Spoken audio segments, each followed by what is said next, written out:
What's up, anatomy nerds? Welcome to Anatomy Bites, a show for physical therapy students and beyond, where we discuss different parts of the body in bite-sized little chunks. I'm your host, Nick.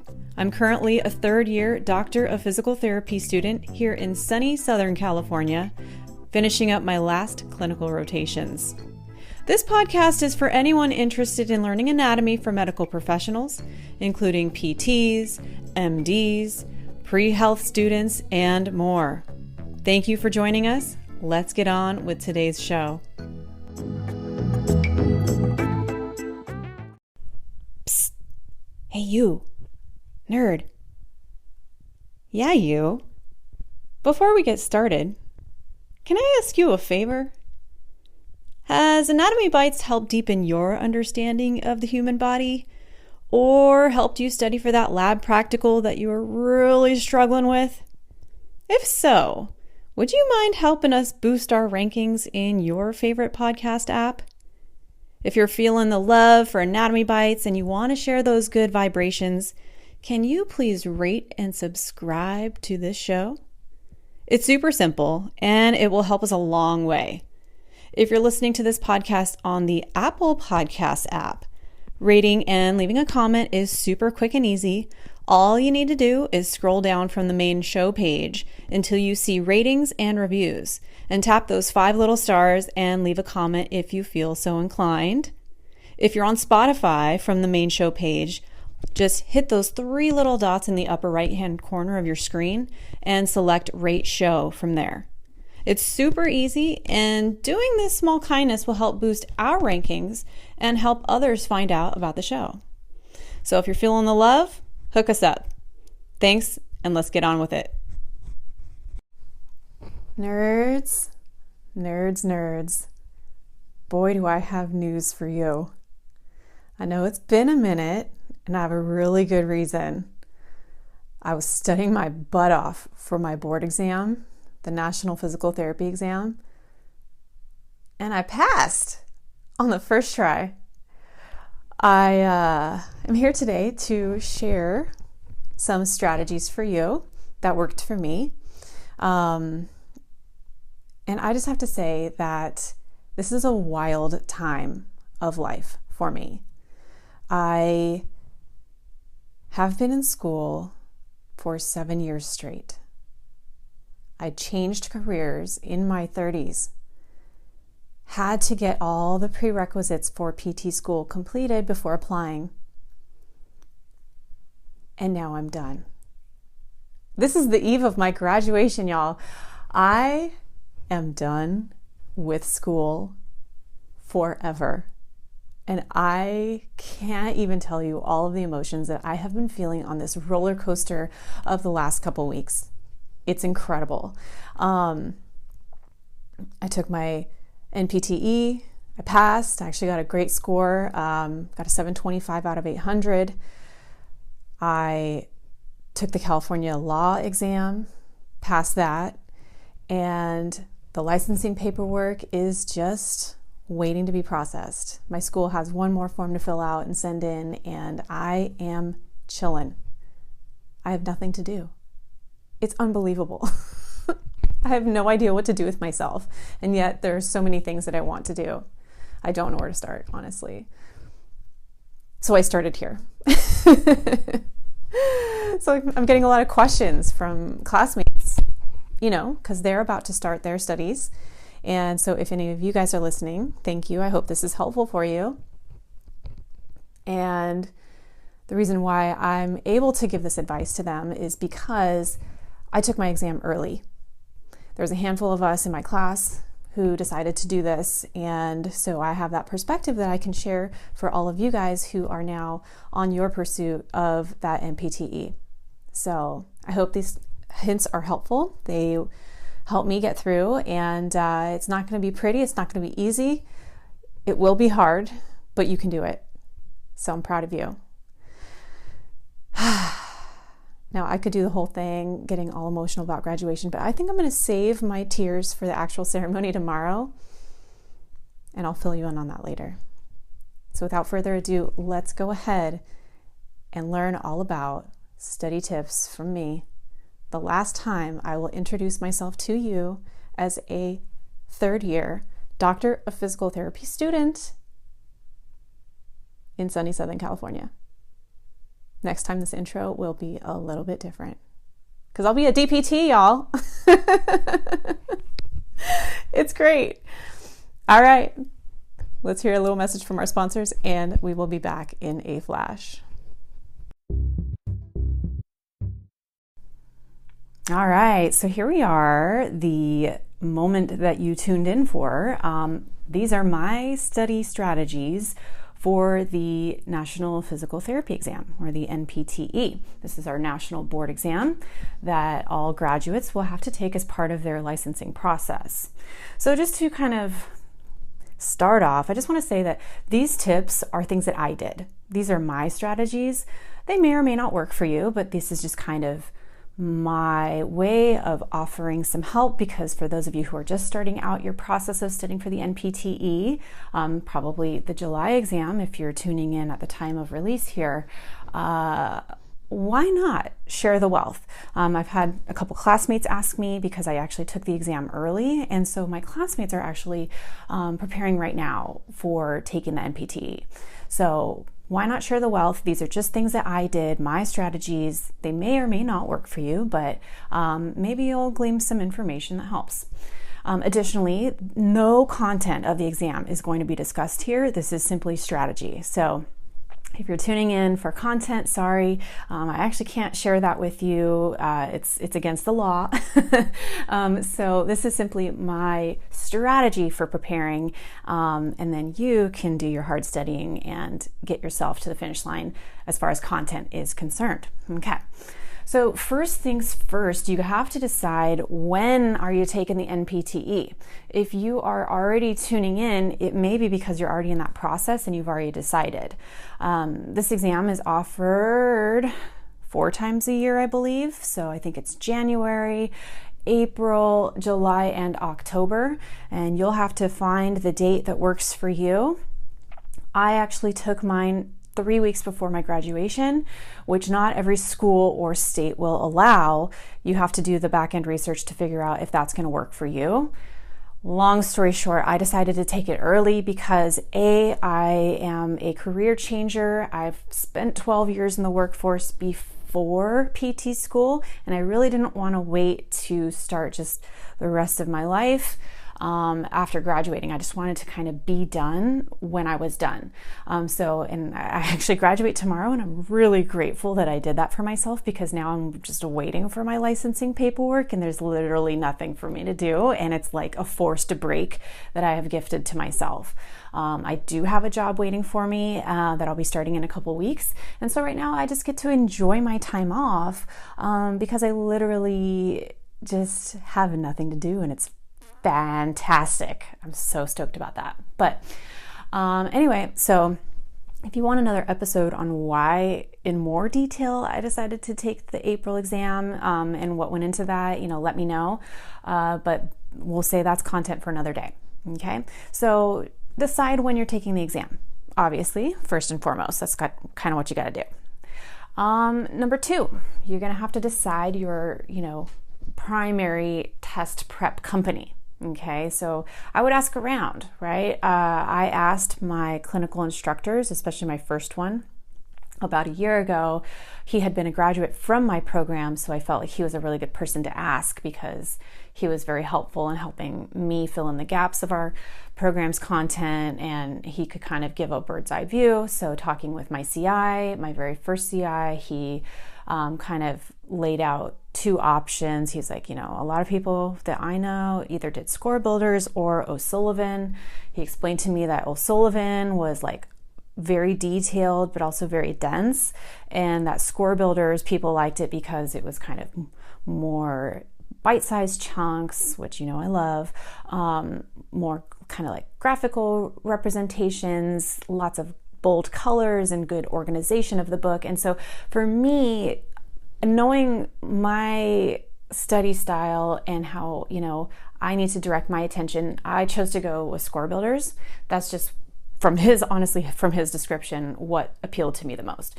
And I'm sure O'Sullivan is fantastic. I've heard, from many people that they've used it successfully. It just didn't seem from his description that would work for me. It just seemed too dense, and I just know myself that wouldn't work out quite as well, because, I just felt like I would go too much into the weeds and get stuck on subjects versus trying to cover everything. So pick your test prep company and ask around. There's a lot of them out there, actually. So once you've decided to go with that, obviously you have to secure your materials. I actually signed up for the Score Builders newsletter quite early, probably about a year ago. And that was helpful for me because I actually was able to be on their newsletter when a big sale happened, so that I could get the newest edition of the book at like a 30% discount. And so even though I wasn't studying at the time that I bought it, I think it was like Labor Day last year or something like that, I was at least able to have that book at a discount and not be scrambling, and paying full price when I was actually getting to the studying part. Okay, so I had those materials kind of just collecting dust on my shelf for several months, but they were there when I needed them. Okay. So once you have your materials and you're ready to actually start to prepare yourself for studying, you're going to want to set a schedule. So kind of look in advance, how much time do you have and how much of the content can you realistically get through every week? Okay, so what I did was I basically started studying at the beginning of my final clinical rotation. So our clinical rotations were 12 weeks. I started the first week of my clinical rotation. So given the test date was April 27th, that gave me 10 weeks to prepare for the exam, plus like a couple of extra days. And I decided to do it in that way because my second clinical rotation that I was just coming off of was incredibly busy, and I was always exhausted at the end of the day. So that didn't seem like a good time frame for me to start studying. And I knew my third rotation was going to be a little bit more light because it was a specialty rotation in pelvic health. And so I knew that, it wouldn't be as much time every day on my feet hustling around like an ortho clinic. So I decided to start then. And so I gave myself 10 weeks and I looked at the material, and it's a very dense book. Obviously, it's like an 800-page book that you have to get through. And so I thought to myself, like, what's a good way to pace myself? Because I'm the kind of person where if I don't have something holding me accountable, I will procrastinate. And so I thought to myself, like, the best way to organize myself would be to do 10% of the book every week. And so initially I started a spreadsheet and I kind of just like listed out all the sections of the book, and I kind of like tried to eyeball it, like, oh, this seems like about 10%. Cool. That strategy worked for about 4 days. And I was like, shoot, this is really tedious to try to keep track of this myself. And so I actually started to look into some of the extra features of the Score Builders program. This is not an ad for Score Builders, by the way. This is just the program that I used. But they have an extra program that you can purchase. I think I paid like, I don't know, $120 or something for like 3 or 4 months. I think it was 3 months. Yeah. So for me, it was worth it. This extra program is called Basecamp. And what Basecamp allowed me to do was check off boxes within their program. It's like this expandable menu, and it helps you keep on track. And it divides all the content into different like trails, as they call them, and they kind of have like a mountain climbers theme, so it's kind of cute. You have 5 trails, which are the 5 main categories of the test material. And within those, trails, you have little like subsections. And so it was very easy for me to just expand the menu, pick a section that I felt interested in for the day, because also my brain doesn't like to go from start to finish. It just goes by like what's interesting today. because I have ADHD. So I have a very interest-based nervous system. So for me, start to finish wasn't an option. I wanted to just like expand the menu, pick a topic for today, and I was able to, look at their printable reports every day and say like, oh, okay, I did 10% this week. And it was so much easier for me to keep track of my progress that way. And I was so glad that I did that. It was very worth it for me because it helped me keep on track. Now, I wish I had given myself a little bit of extra time because I think, dividing 10% of the book into 10 weeks and then only having like an extra 5 days was not enough time for me to kind of wrap up the loose ends at the end, because there was extra content in the book, like exercises that I could have done that I skipped because I was literally just trying to get through the content. So like at the end of each chapter, there would be like fill in the blank questions and little like pre-quizzes, and I actually didn't have time to do those. So if I had to go back, I would probably give myself like 12 weeks, like a full 12 weeks to study, because I was not able to devote a lot of hours in my day to studying. And so like the time that I had was very precious to just get through content. Okay. So set your schedule based on what you need. Now, like I mentioned, I was going through my third clinical rotation as I was studying. And so, and I was very fortunate that this rotation was light because I didn't really have to take work home with me ever. And I was able to like study my rotation kind of materials at work because there was a lot of downtime.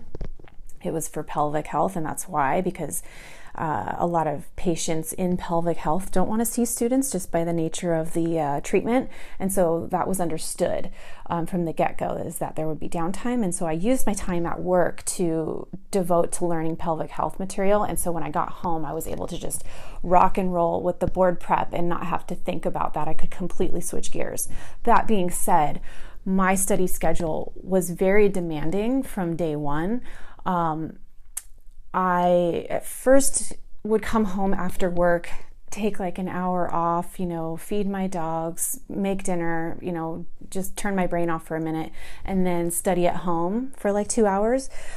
Once I got like about 6 weeks out from the actual exam itself, I realized that I wasn't doing my best studying at home, and I was starting my study like way too late, and I would get tired because I would get home, I had a later schedule, and so I would really kind of start my studying at like 9 or 10 at night and go through like midnight. And there was a point at which this was not being as productive as it could have been, so I had to switch gears.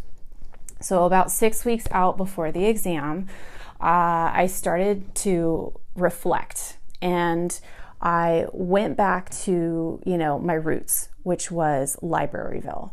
I haven't been to the library much at all during the pandemic, just because of, pandemic stuff. And so, my tried and true method throughout all of my prereqs and everything was always like going to the library. But I hadn't done that in a couple years because pandemic stuff. But I said, you know what? This is go time. I need to do what works. And so I went back to my old tried and true study habit, which was go to work, pack a lunch, pack a dinner, leave work, go straight to the library, eat dinner in my car, and stay at the library until it closed. And I did that for 6 weeks. I did that almost every single day. I did that Monday through Thursday. Friday I usually took off because they closed early. And then I would go a few hours on Saturday and a few hours on Sunday. And I did this literally for 6 weeks. And that was my way of holding myself accountable. Now, I realized that I'm coming from a place of privilege when I was able to do this study schedule. I live by myself. All I have is my 2 dogs to worry about. I don't have kids. I don't have a husband. I don't have, a partner or a family member who depends on me in any way.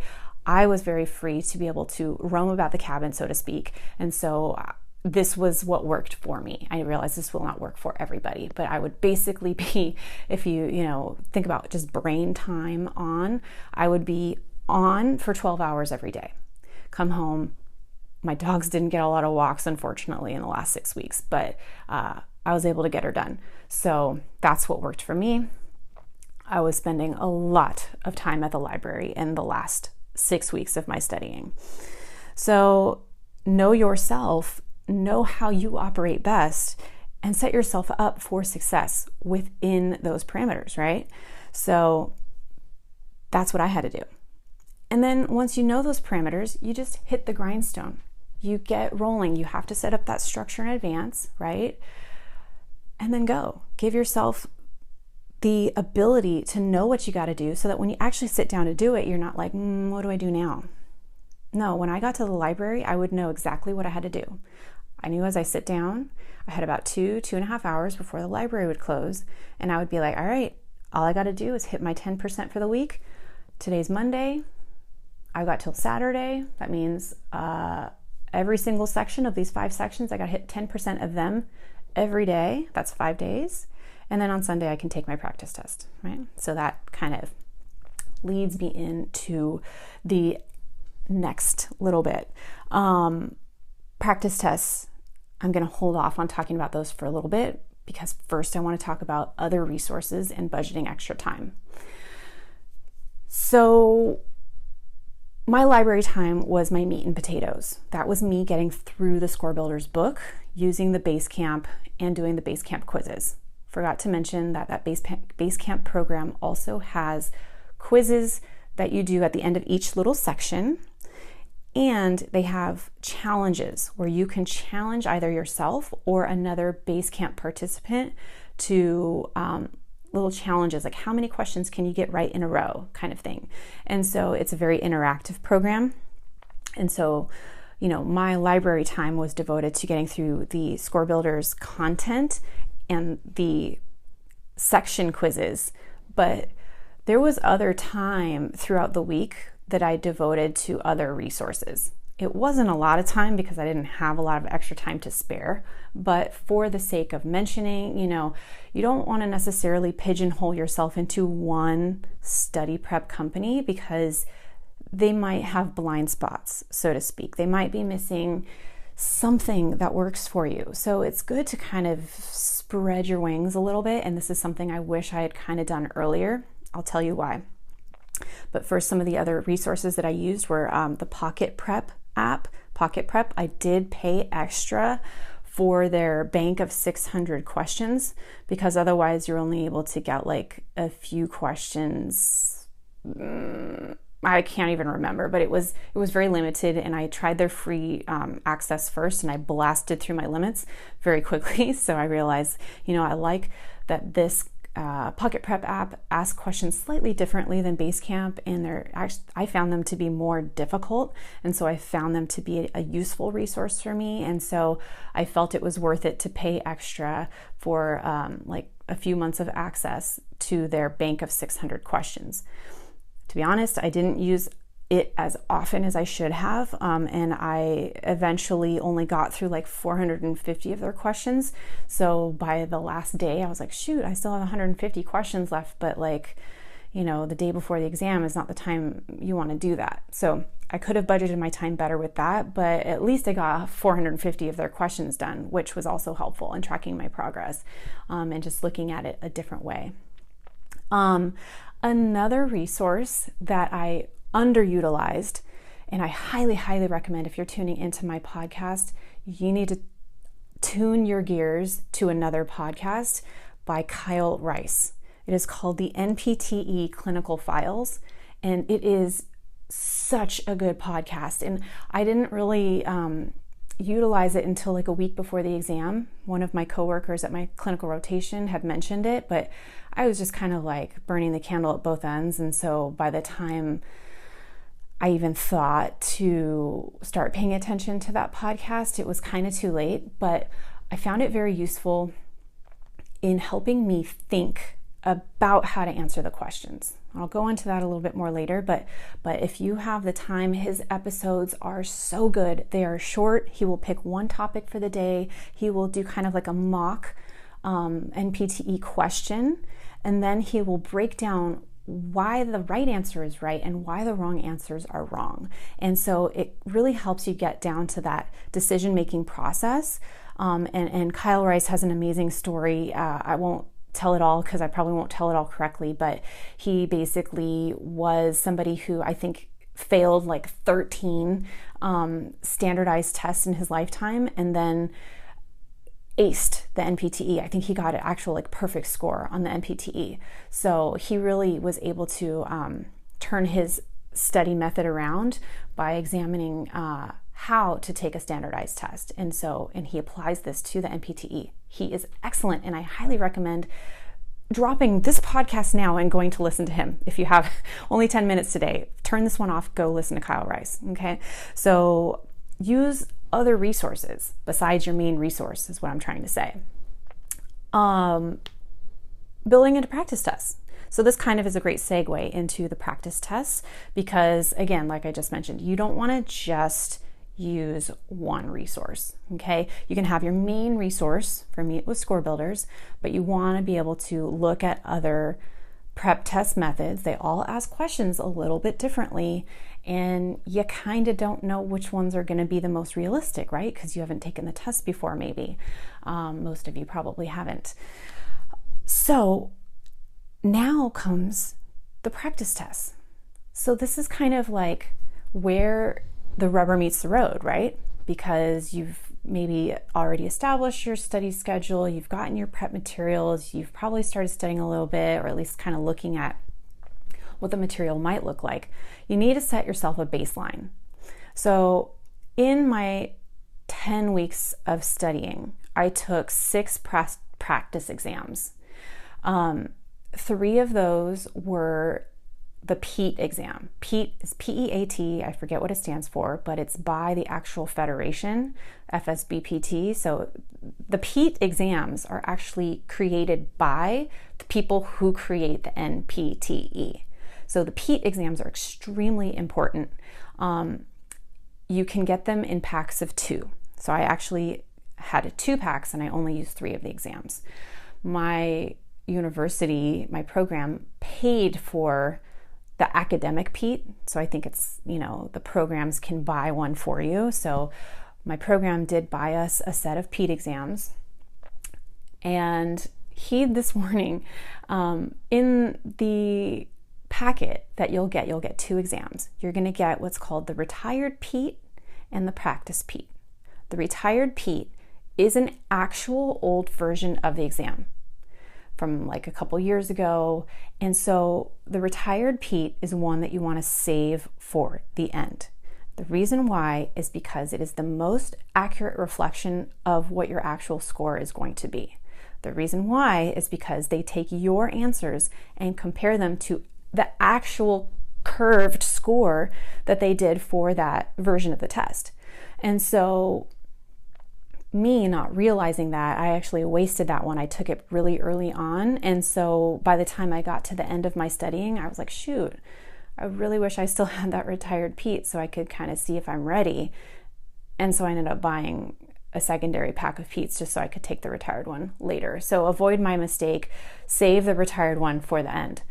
Start with the practice PEAT. The practice PEAT has not been an actual version of the test, so the scores are slightly less accurate, but they're still the type of a question that would be asked on the NPTE, and so it's still a very valuable tool. It's just the scoring isn't quite as accurate as the retired PEAT.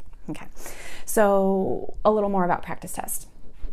Score Builders, in their book, does come with 3 practice tests, and I found them to be very helpful. The one criticism that I have, the one critique that I have, is that they only do 4 sections, not 5. So it's not a full exam. The reason why is that the actual NPTE has 5 sections of 50 questions. If you look at the entire exam, 50 questions do not count. 50 questions are experimental questions that they use for future exams. You don't know which 50 those are going to be. And so Score Builders just decided to not add in the extra 50 And so they only give you the experience of 4 sections of the exam and not the full 5. It was still valuable. I did all 3 tests. They were helpful in reflecting my progress throughout my study time, but there is really nothing like having that full 5 sections to test your endurance. And so that's another reason why the PEAT exams are very important to do, because they do the full 5 sections, the full 250 questions. Okay, so you can kind of test your endurance and your energy level and all of that through the exam with the PEATs. Other test prep companies may do the full exams. I am not aware because I did not use other companies. Okay, but basically, here's how it went. Again, I mentioned that I did 10 weeks of prep and 6 tests. What I did was I took my very first test before I even started studying. That's how I started my studies, was I needed to establish a baseline. And at the time, we didn't have access to the PEATs yet, and so I did a score builders exam for my baseline. And that was fine because it gave me a raw score, like a percentage out of 200. But that's not how the final NPTE is scored. They actually do a scaled score based on, some curve. And so the raw score isn't really completely reflective of how you're going to do. But regardless, it gives you something to go off of. So my first test was score builders test number 1, and I gave myself a baseline. Okay. Then I didn't take my next practice exam for probably another month. I just didn't feel like it would be useful to take it every week at that point because I hadn't even gotten into the material yet. So what I did was I studied for about 4 weeks, and then I took the test again. So I took the second score builders test, I think, at that point. It was either the second score builders or the retired PEAT. One of the two.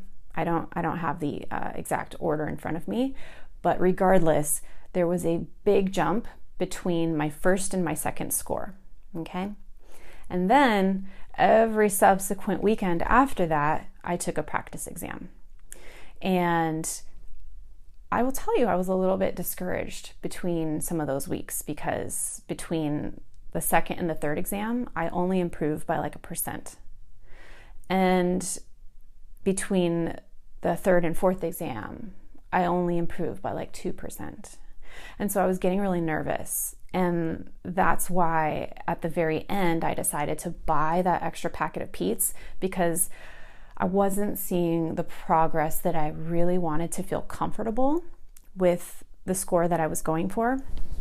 I was passing. I will say that I passed all of my practice exams, but not by comfortable margins to that point. And so I knew that as I was getting through, the PEATs that I already had access to and the score builders exams, I needed one more in my quiver, in my study toolbox to feel comfortable with my progress. And so that's when I decided to, for the very last weekend, buy the secondary pack of PEATs and just take the retired PEAT. I would have taken both, but I just was exhausted and I didn't want to take 2 practice tests in a weekend. So I took the retired PEAT about 2 days before the actual exam itself. And I did see a significant jump at that point. At that point, I had gotten through all of the material, all of the 100% of the book. Again, I hadn't gotten through any of the fill in the blank questions in the Score Builders book, but I did get through all the content. So that actually gave me a lot of confidence because taking that retired PEAT 2 days before my actual exam and seeing that big jump in my progress, and the fact that I passed it with a very comfortable margin, allowed me to walk into test day with a lot of confidence because they say that retired PEAT is the most reflective of your actual score. They say that 99% of people who pass the retired PEAT will pass the NPTE. So very important tool to have in your toolbox. Now, how can you use a practice test to identify your weak spots? This is actually really crucial, and I wish I had done more of this. So heed this advice as well. With every practice test, you get some kind of score report. You get the opportunity to go through the answers that you missed, and most of them will have a rationale of why. Okay, so this is very important to go through. I actually never made time to do that. I would get my score and go, okay, I feel good with my score. I know I need to do better. So let's see where I land next week. I did not utilize the practice test the way that I should have. In talking to other people that took it early, some of my classmates who took it early like me, what they did was once they took the practice exam, they would schedule like an extra hour after that to then go through all of the questions, not just the ones that they got wrong, but the ones they got right as well, and go through the rationale of why the right answer was right and why the wrong answers were wrong. And that is incredibly helpful for understanding the psychology of the test questions. Because it's one thing to go in with knowledge, solid knowledge of the content, but let me tell you, on test day, you are going to have doubts. You're going to have anxiety. I'll go into this more later, but you are going to suddenly second guess everything that you know. And so if you have that extra bit of understanding of the psychology behind the right answers versus the wrong answers, that will help you with decision making on test day. Okay, so take those practice exams, go through the rationale of the right answer being right and the wrong answer being wrong. And that way you build some stamina in your content, but you also build some stamina in your decision making, which is crucial when you're tired in that last section in the 5th hour on test day, trust me. Also, the score reports, usually the ones that I did definitely had this, but I feel like the other ones do too, some kind of indicator of a variety of metrics. Okay, so a lot of the different psychometrics of the test will be broken out in your score report. Things such as how you did per section. Did you do better in section 1, section 2, section 3, section 4? That's helpful for helping you determine your endurance. I tended to do best on section 3, right after the break. Interesting. So it would take me a little time to warm up, and then by section 3, I was like, good to go, right? So I knew that section 3 tended to be my strongest section. That meant I had to do whatever I could to wake myself up earlier in the exam to also do better in sections 1 and 2, right? And then I knew that I had to maintain that endurance for section 4 and 5. So that helped me in preparing my endurance, my preparation for test day, the snacks that I brought, the type of break that I was taking, and all of that. So that's one way that they break the scores down. They also break the scores down by content. So for example, cardiopulmonary versus integumentary versus musculoskeletal versus neuromuscular. So you can see how you're doing with the actual subject matter. And then you can also see breakdowns as far as types of questions. How were you at examination versus differential diagnosis, for example? How are you at intervention planning? How are you at prognosis? So that was really helpful in helping me identify my weak spots as far as question difficulty. And also it's kind of helpful for helping you plan as a clinician, right? So I was really strong in examination, but I had a weak spot in intervention. So I know that I need to work on that for the test, but I also need to work on that for my patients too. So very helpful in looking at those score reports for helping you identify your weaknesses and helping you to change gears and pivot within your studying if you should need to do so. As well, pacing. Again, this is a test of endurance. 5 hours, 250 questions. 50 of them don't count. You don't know which ones they are. Okay, they're scattered throughout the test. So this is really a test of your mental endurance, your energy, on top of your content knowledge. And so whatever you need to do to give yourself a leg up, make sure you do that.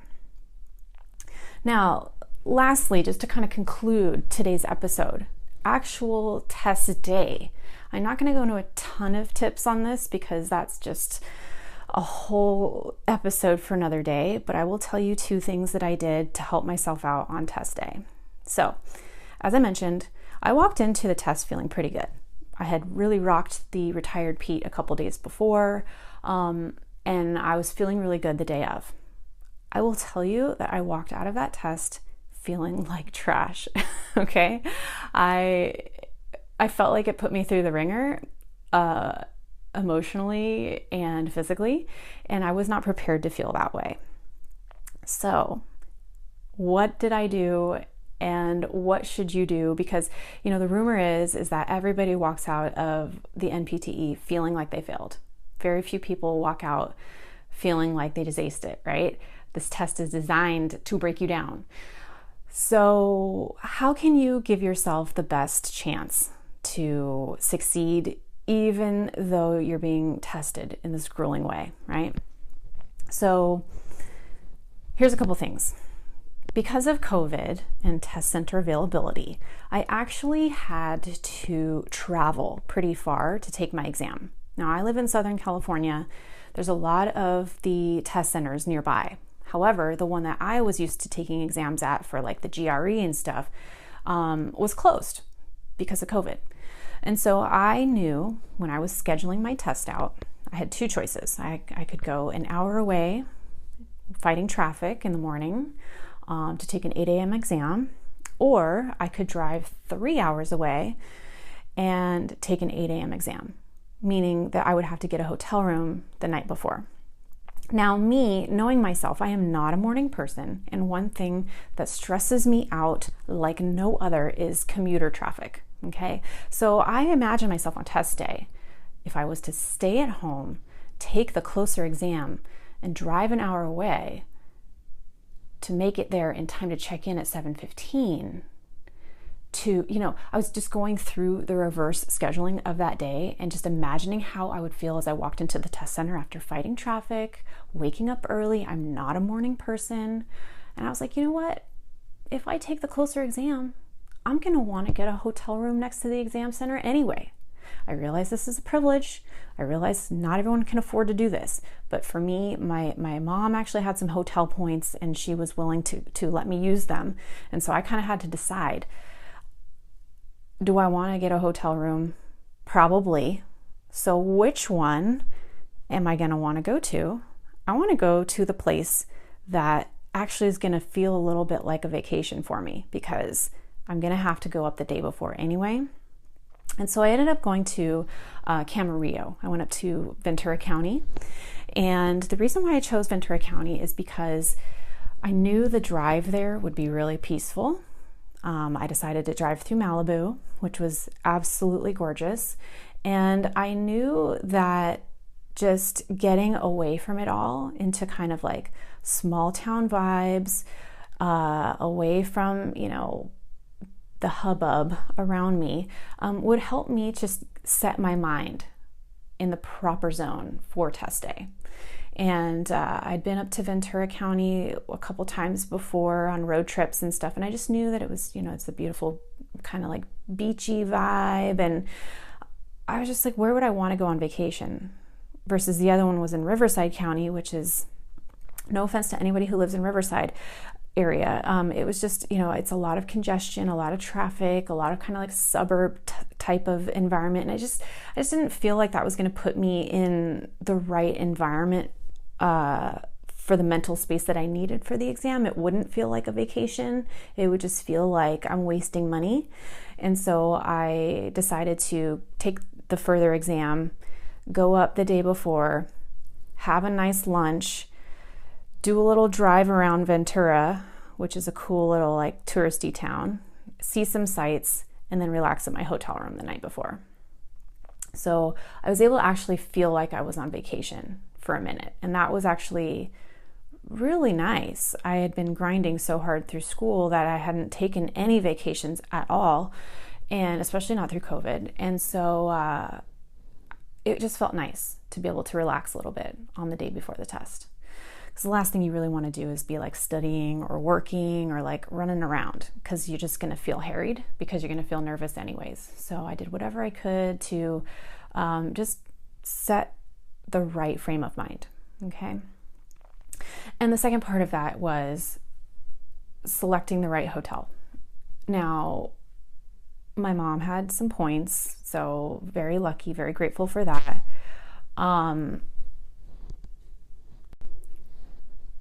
I knew that I wanted to tend to my creature comforts. I was really nervous about not sleeping in my own bed and having my morning routine on the day of the test. Knowing that I was going to be in a hotel room regardless, I wanted to make sure that I was able to provide myself with as close to the home experience as I could. So rather than staying in like a normal hotel, I made sure that I was at a Residence Inn because they had a kitchen and like an apartment style setup. It was kind of the same price anyways. And so even though I was only going to be there for one night, I brought like everything that I would use in the morning for home. Like I brought my like smoothie machine, which just sounds so ridiculous. It's not that big, but still. I packed a cooler with the cold brew coffee that I make myself. I packed food that I would have eaten in my cooler, all of the stuff, right? Because I wanted to wake up on test day, have my normal life as normal as possible so that I could set myself in the right frame of mind. I even brought my own pillow. I brought my own pillow because I was like, I'm not taking any chances that their pillow isn't going to feel good on my neck. I don't want to have a neck pain on test day. You know, it just sounds so silly, but all of the little things really helped, right? So I was able to kind of mimic my own home experience as much as I could so that I'd set myself up for just ease of mind walking into that test center, right? And, you know, I have dogs. I let them snuggle with me at nighttime. I wasn't going to be able to snuggle with them. So I was already like, I feel homesick. You know, I want my dogs. So everything else that I did to make that hotel room my own was very helpful, at least, you know, and feeling like I wasn't staying far away. You know, I was able to kind of mimic my home life, which was very helpful. And the last thing, probably one of the most important things that I did, and it was kind of by accident, not by choice, was setting my circadian rhythm appropriately for test day. Now, I say it was on accident because the days before my test, I was actually with a substitute CI. My CI and I, my regular CI, were both not morning people. And her schedule was ideal for me because it was a later schedule, like a late start. We'd start at like 9 or 10 o'clock every day. But my substitute CI was actually a morning person, and she would start at either 7 or 8 o'clock every day. And so I actually, by accident, you know, got paired up with her for like 3 days prior to my exam. And so in those days leading up to the exam, I was actually waking up really early to get to my clinical rotation on time. And again, I'm not a morning person, so it was not fun for those 3 days waking up that early, but it actually really helped me be alert on my test day, because even the next day when I was taking the day off to drive up and the day of the exam, I woke up at like 5 o'clock in the morning just to spring out of bed and start my day early, because I knew that on test day I was going to need to be alert at that 8 o'clock hour ready to go. And so I just kept that circadian rhythm train going for those couple of days through the weekend and everything. And I'm really glad that I did that, because not only did I feel alert on test day, with all of the other prep that I had done, I walked in there feeling like $1,000,000. Of course, I was a little nervous, but I walked in there feeling like I had done everything that I could to be ready for that exam. And let me tell you, it helped. And just as kind of like an added bonus, when, you know, I got up at the hotel the night of, or the morning of, they had a little continental breakfast down in the lobby, and I actually like just went down there to scrounge for snacks for test day, because that was the one thing that I didn't do, was Stupid me. I didn't buy like granola bars or whatever. So I actually went down there and grabbed a few bananas. And as I was walking back to my hotel room, I walked outside to kind of get some sunlight in my eyes, not realizing that I was actually going to see the sunrise. So, oh my God, like it's been a million years since I've seen the sunrise. And so I didn't realize that it's light outside before the sun actually comes up because the light is coming over the horizon. And so actually it was bright outside before the sun even came up. And so I didn't realize that I was walking around the parking lot just getting some sunlight in my eyes. I actually like looked and saw the sun peeking out over the horizon. And I was like, oh my God, I haven't seen a sunrise in God knows how long. This is a good omen. You know, this is cool. This is something unexpected. I'm going to have a good day today. And I don't know, it was just an added little bonus to my day that just helped out, right? Anything you can do to help out. And so setting my circadian rhythm worked out great. I'm super glad that I did that. You know, do it as early as you can. Don't wait till the last minute like I did, because then, you know, you won't even have to worry about things to add to the routine. It'll just be lockstep, right? So I walked into the NPTE feeling like I had done everything I could up until that point, and that the rest of it was out of my hands, right? And that's the best situation to be in, right? Feeling like you left it all out on the field, right? Like you walked in fully prepared and everything else is up to the universe or God or whatever. You know, you did everything you could. And that helped me a lot because once I actually sat down, then the nerves kicked in. I think it's inevitable. I think no matter what, you're going to feel some amount of nerves on test day. And, you know, that was where I had wished. See, this is another plug for Kyle Rice. And I don't know Kyle Rice. You're great if you listen to this. I love your podcast. We should talk. But this is where I wish I had listened to Kyle Rice earlier on, because the way that my nerves affected me on test day was I would get a few questions down to a 50-50 choice. And then I started to second guess myself. So actually, I took a lot longer on the NPTE itself than I had taken on any of my practice exams. My practice exams, I was able to like just confidently whiz through, never went back to check the ones that I had marked, maybe like one or two, and then I'd be like, I feel like I'm probably right, and I don't want to change my answers, right? But on test day, I actually took a lot more time to go back and review and kind of like hem and haw over certain questions because my nerves were making me doubt myself.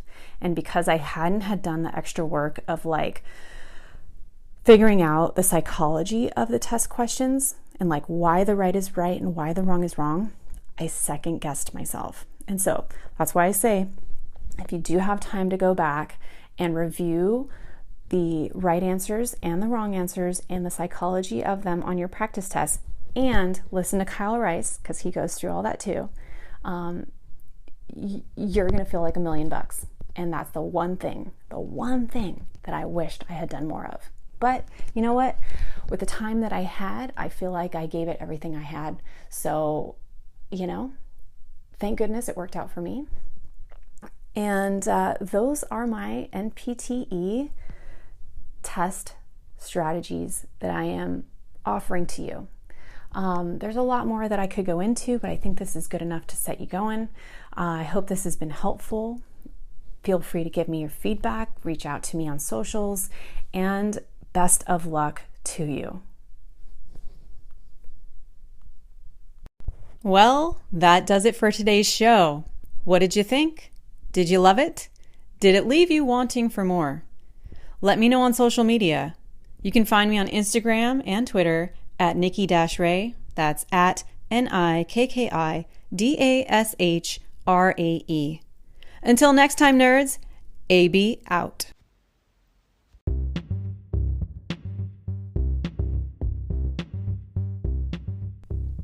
This show is written, produced, hosted, and recorded by Nikki-Rae Alkema, student physical therapist, in Huntington Beach, California. Moral support and occasional snoring provided by the resident pit bulls, also known as the Itty Bitty Pitty Committee, Vita and Zoe. Anatomy readings are sourced from the United States public domain text, Anatomy of the Human Body, 20th edition, by Henry Gray and Warren H. Lewis. Opinions and commentary are my own and do not represent any institution or professional affiliation.